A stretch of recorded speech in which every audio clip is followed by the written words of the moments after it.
Well, for 8 years, sewage has flowed from a Port Arthur woman's home to her front yard. Tonight, she's asking the city to repair the remaining problems. KFDM's Justin Hinton explains why the city says it's not responsible.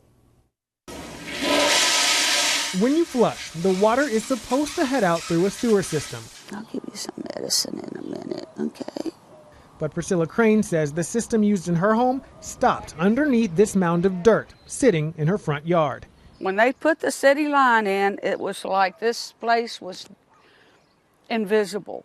That was 8 years ago, meaning every time she flushed or showered, what went down the drain ended underneath her front yard. Full of bacteria. I can't stay out of the doctor's office without taking steroid shots to get rid of whatever's ailing me. We never knew. We had no way of knowing until, of course, she would start calling. Port Arthur's Assistant Director of Utility Operations, John Tomplate, says contractors do miss tie-ins and traps, but the problems are solved fairly quickly. He says it's rare for a problem like this to last 8 years. Typically, we'd get a response from the resident within a few days, because their sewer line would be backed up. Crane says the backup didn't start until a few weeks ago.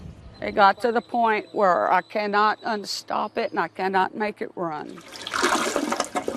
She says since the city came out, the water flows freely, but her sink is still backed up.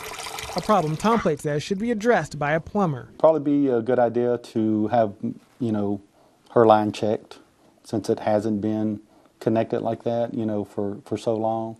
Crane, on the other hand, says the city should be responsible. In Port Arthur, Justin Hinton, KFDM 6 News. Now, after Justin spoke with Tomplate, he says he called city workers to check the work they've done. He says they did, and everything on the city's end was okay.